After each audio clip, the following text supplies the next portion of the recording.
Welcome to HR Masters, a podcast where we sit down and talk about key learnings and best practices with the masters of human resources.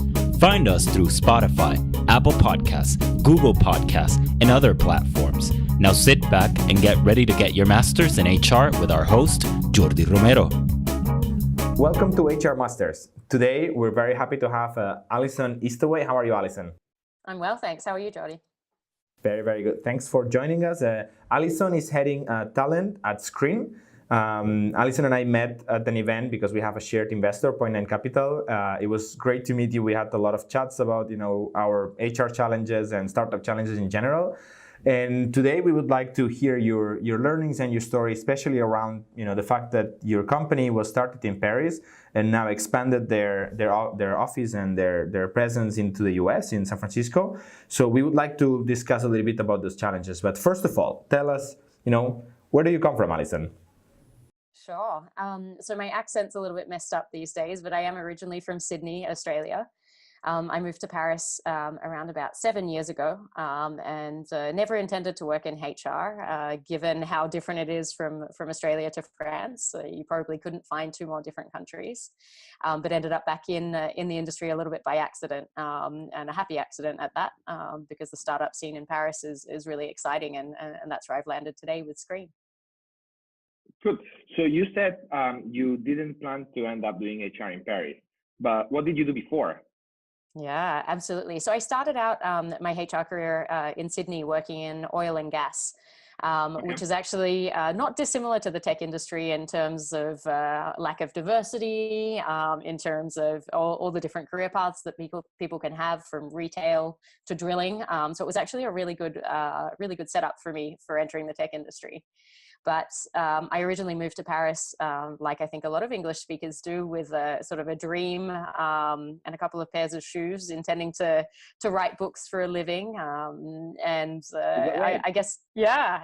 And look, it partly worked out, but basically I was writing books and also teaching English, because Paris is not the cheapest of cities, and I like to eat.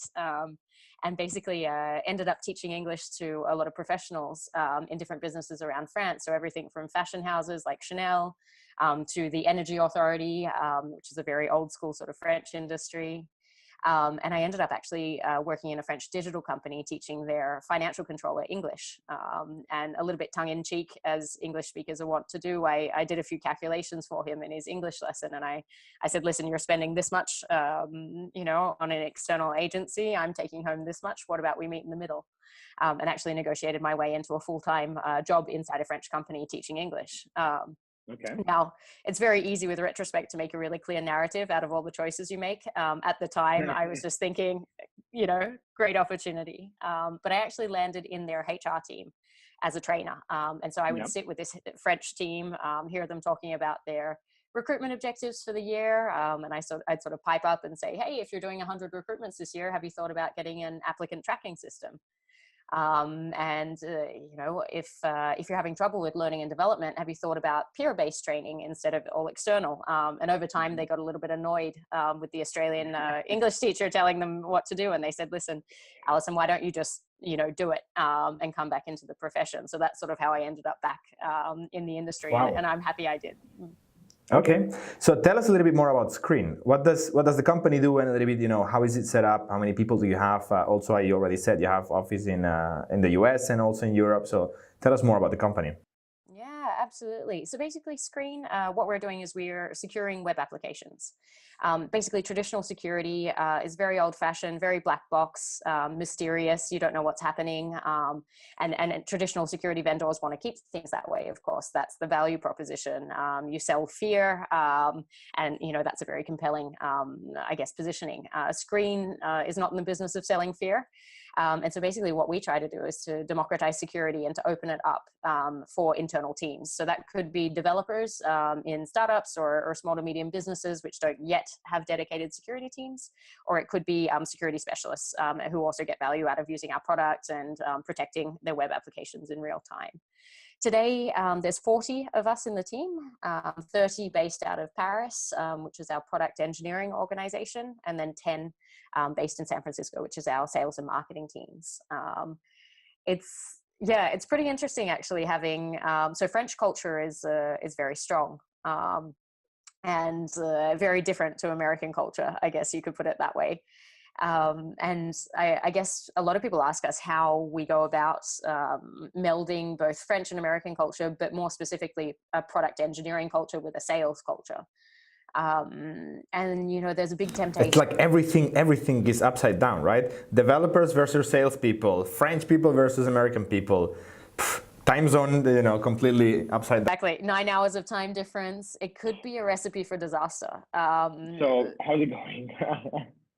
Honestly, I'm pretty excited about the job that we've done and what's left to do. I think there's a few factors that sort of set us up for more success perhaps than others who've tried it. The first one being shared language. So from virtually day one at Sqreen, we spoke English in the Paris office. That might not sound that exceptional in other European cities, but in Paris, it's pretty exceptional. There's about 5 companies in the city who work in English. But do you have a lot of French people in our Paris office, or is it mostly international people? So the team in Paris is reasonably international, but there's still a heavy majority of French people. We have a Spanish office operations manager. I'm Australian. We have an engineer we brought over from Latvia. We previously had a long-term freelancer working with us who was Polish.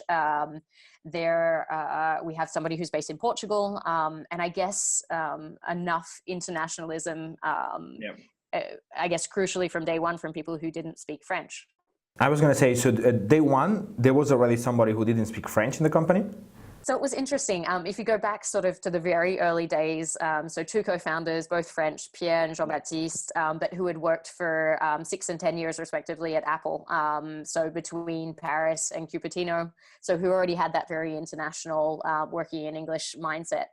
Their first engineer was also French, but one of the first interns they had on board didn't speak any French. And it was such a great positioning from day one to switch.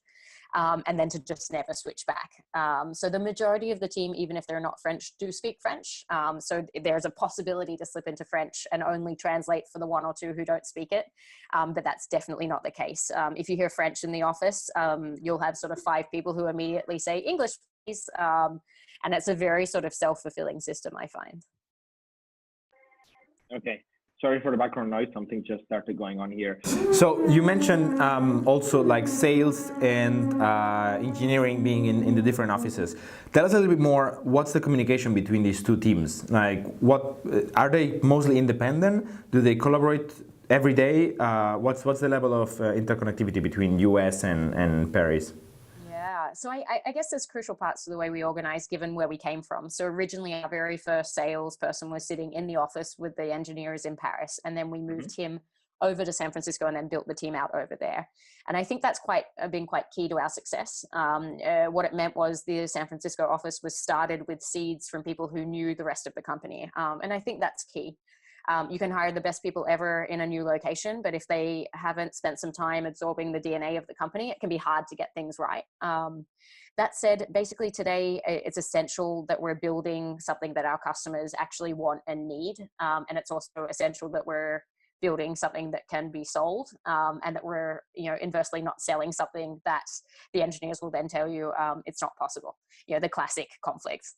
Yeah, I mean, that's good to have in any case, not just for a distributed team. So how did the landing go? So you started selling, you said in Paris, but then who was the first person to go to San Francisco? Was it, the team in Paris that set up base there and started hiring? For how long? Yeah. So basically we were, I guess importantly, our customer base was already geography agnostic, which presented a lot of challenges when you work out of a Paris time zone, if you're servicing North American customers with the time difference. So we already sort of had a foothold over there. And then we went across at the beginning of 2018 and did the Y Combinator program, which sort of increased our exposure to that market. And then about 6 months ago, our CEO and co-founder, Pierre, moved across and took our first sales and first marketing hires with him. And then basically I worked with the team there and also a few partners over there to hire our first US sales, which now we have 3 plus 3 people in the sales team and 2 people in the marketing team. Do you think, there was an option to not open the US office? Like, did you consider not opening the US office? I think European startups, particularly in SaaS, I think it's a mistake to build yourself into a corner and a too European corner too soon. I would almost say the exception is Factorial's business, HR tech. I'd almost say is extremely niche, anything that's to do with labor laws and regulation. But for us, we're building for any software company. And in terms of early adopters, in the US, yeah. Exactly. They're in the US in terms of maturity around security products and crucially around talent. So Paris and Europe in general is exceptional for engineering talent. There's great engineering education. The market hasn't exploded, and you get engineers who are quite loyal and willing to stay sort of 3-4 years in the same startup. Not the case in Silicon Valley. Absolutely. I mean, you're not competing with Facebook, Google, and the like around the corner. Yeah, and to some extent we can be, which is a nice positioning. I always think it's if anybody ever mentions Sqreen and in the same breath, Google, Facebook, Apple, Amazon, that's we're doing something right. It's nice to be considered in that race, and it's been the case for some candidates. But I think on the flip side, what Europe, or at least France, in my experience, isn't excellent at yet, is producing excellent salespeople who can succeed in startup situations. The industry is young, so it's very normal. Similar for non-traditional marketing, and in particular for product. It's very difficult to find excellent talent in sort of Series B, C plus companies in Europe. So it made sense for us to go where the talent is from a go-to-market point of view. I mean, we were there together at this event where Jason Lemkin was talking about the challenge of hiring sales veterans, and that's the term he always uses. So finding a VP of sales or VP of marketing that has like SaaS experience, you can almost only do in the Bay Area, right? Somebody who's been at Salesforce or has been at any of these great successes, that makes a huge difference. So how do you do? Sorry, go ahead. Yeah, I was going to say, I'll share one of my, I guess, hacks to get around that as well. Look, I would say that's true 99% of the time, that talent's in the Bay Area. But there's also a really niche sort of population of Europeans, particularly French people, who headed over to San Francisco early on in their careers, spent 5-10 years over there, and are looking for an opportunity to come back to France. We've made a couple of hires like that. And for sure you have to get a little bit lucky on finding those profiles. They're a little bit rare. The LinkedIn search is a little bit different that you have to do, but that is one way. I think that the European tech ecosystem is becoming attractive to people who want out of San Francisco, and I've seen the pattern repeated a little bit lately. VPs coming from the Bay Area out, often those with European ties. So it's I think Europe's doing a good job of marketing itself, if you will. In the quality of life, probably. I mean, I'm one of those who was in San Francisco and eventually came back to Barcelona, and there's also we actually interviewed some talent from the US, San Francisco, New York, and so on, who considered moving to Europe just because they want to have an experience, maybe not forever, but for like 3, 4, 5 years, and then we'll see. So I was going to ask you. Now you have around 40 people, right? 10 in the US, 30 in Paris. Do you ever meet all together? Yeah, so it's the first year that this will be the question we have, right? So right now what we do is we've always sort of believed that there's a difference between synchronous work and asynchronous work, and we're reasonably good at splitting that out and protecting each other's time. But in terms of relationship building and culture of a company, you need to spend time in the same room, in the same city, doing I guess things like breaking bread together and things like that. So what we do today is all of our engineers in the Paris office travel to San Francisco regularly. Now the goal of this is sort of threefold. First of all, so that to meet other internal screeners, absolutely, to meet the San Francisco team, to cross-share knowledge, to help our sales and marketers level up on the product. The second thing is to meet peers. Again, the software engineering industry over there is far advanced, even in terms of structure or in terms of different career paths. For French engineers, it can be difficult to see a progression path that isn't into management. So great to get them over there to meet principal engineers and staff engineers at other companies to see what that other path might look like. And then the third thing, obviously, is about sharing Sqreen culture and building those, I guess, cross country relationships. And so to date, what we do is we send the engineers regularly.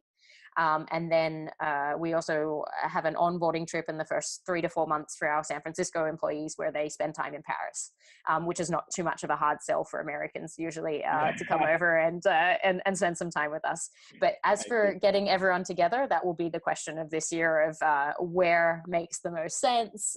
Is there a halfway? What time of year and things like that. But it's the advice I received from 15Five, who do a great job of being a distributed team, retreats are key to their culture. And I think we'd be crazy not to listen to them. We'll stay tuned and see what you guys do next time you meet. So other than potentially this offsite or this retreat that you do the whole company, how do you make this communication happen? Like, do you guys connect in Zoom all the time? Do you have like water cooler conversations? Do you use Slack, I guess? What are the main communication channels? Absolutely. And I suppose I should preface this by saying we were terrible at it at the very beginning. I think nobody's good at distributed teams by accident. It takes intentional work. It takes adjustment. One big thing is the difference in energy. This is the prime overlap time from Paris and San Francisco, except it's the end of our day and it's the beginning of theirs.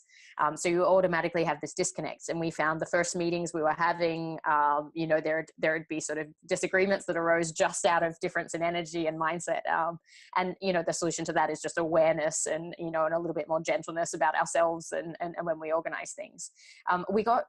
We basically went through 2 phases. We went through one, which was information overload. When in doubt, share. And that meant waking up in Paris to 10,000 Slack notifications, your email inbox exploding, so many calls. And then we thought, let's readjust. And then we went to almost radio silence, which doesn't work either. And now we feel like we found a happy medium. So what we do, basically, we have Zoom connected everywhere. When San Francisco wakes up, they turn on their kitchen camera and ours is already on. So we can literally, So you do actually have a water cooler Zoom. Absolutely. In addition to that, people stop by and say hello. Absolutely. Oh, really? Oh, absolutely. It's it's every day. It pings. We see what's up. We run evening events often in Paris, so we leave the Zoom running all the time, which is nice. We have Pierre, our CEO, implemented what he calls virtual coffees, which is we use Calendly for scheduling. So Pierre, in his diary, has 3 slots in overlap times per week that are reserved. Nobody else can book them for Paris screeners to basically have a non-agenda free conversation as if you were over a coffee. Now at Sqreen, we're pretty strict about meetings with agendas, outcomes, we want to be productive. And this is the opposite of that. This is, let's sit down and see what comes up. And those conversations are usually the most valuable. So everybody in the team does that now, virtual coffees, everybody has their links, and we really encourage that. So I think that's been key. And then I guess there's intentional communication. So I guess when you know that somebody, that you'll be asleep when somebody replies to your email, it makes you anticipate better the questions they might have to make sure that you don't lose a day. That makes sense. That's reasonable. You're mentioning a couple of times the time zone difference. So I had this challenge, again, like my previous company, we were in Barcelona and San Francisco.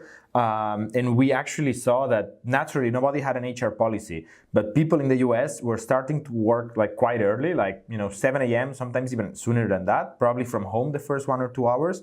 And the people in Barcelona were finishing work like, reasonably late, like 8 p.m., 7 p.m., 8 p.m. regularly, and sometimes even longer than that. Do you guys have some sort of policy? Did the same happen to you, or you just try to be very efficient in the overlap hours?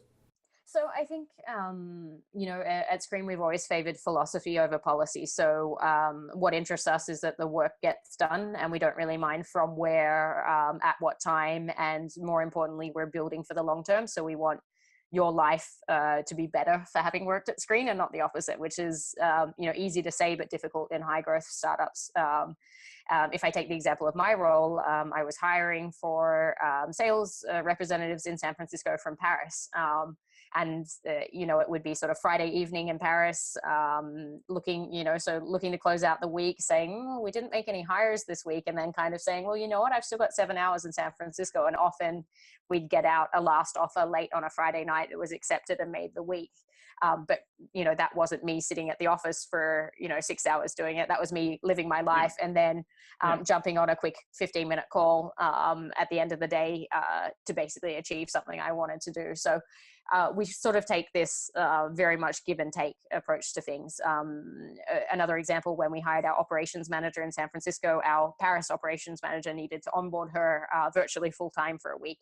And so her solution was to work San Francisco office hours from home. Which fitted in well with her lifestyle. Her partner works in hospitality, so it worked really well. And they actually saw each other more that week. So, it was around figuring out what works. That sounds really hard. I mean, onboarding is a tough task in general, doing this remotely. And from 9-hour time zone difference, even harder. Yeah, I think there are challenges. And now I think you need to not forget that there are super advantages with having basically all of the hours of the day covered, notably when you're working on technical products. It's super nice to have round the clock support. So San Francisco can take over the on-call when Paris goes to sleep and vice versa. And that's something that has just taken the pressure off the support teams and things like that. So that's been excellent. It's great to know, and for a lot of cross-functional things, it's great to know that you can ping somebody and say, hey, I'm signing off for today, and things will still move forward. And that helps by having French and English speakers in each location. So everything like negotiating the lease for our office in San Francisco could have, was done in part in Paris and in part in San Francisco. Wow, crazy. So what's your HR team? Do you have somebody in San Francisco full time, or is it just you moving back and forth? Yeah, so basically I'm supported by 2 people who work in operations. So one in San Francisco and one in Paris, who take care of everything that's around legal paperwork, payroll.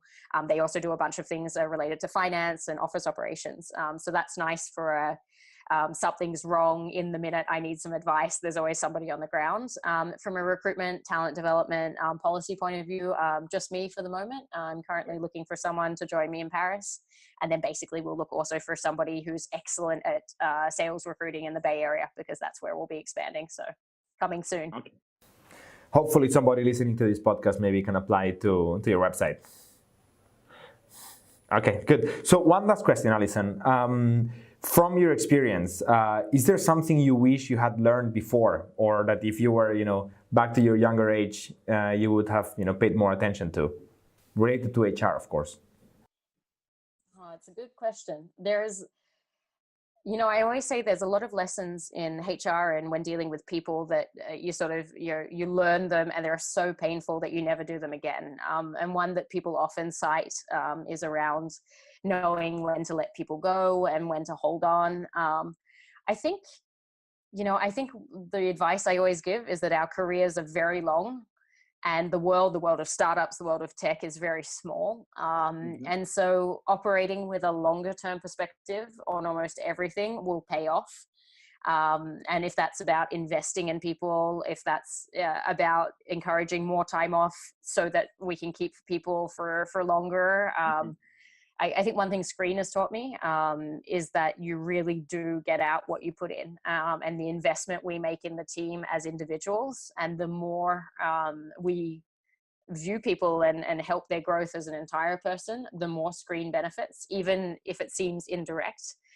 That's something that's super powerful, I think, and hopefully something we can bring to the industry at large. Our goal is to be much bigger and to be a really successful company who hasn't sacrificed on culture and I guess the individual employee joy to get there. Absolutely. Couldn't agree more. 100%. So, Alison, it was a pleasure having you today. That'll be all. We'll, be very happy to hear maybe in a few months or years how everything's going at Sqreen. Hopefully, keep growing fast as you are now. And we're going to be very interested in hearing about these retreats that you're going to do with the whole company as, maybe more locations even show up. So thank you so much for being with us today, and see you soon. Thanks for having me. Thank you. That was everything. See you next week in HR Masters. If you like this, subscribe to our channel and don't forget to tune in next week to HR Masters.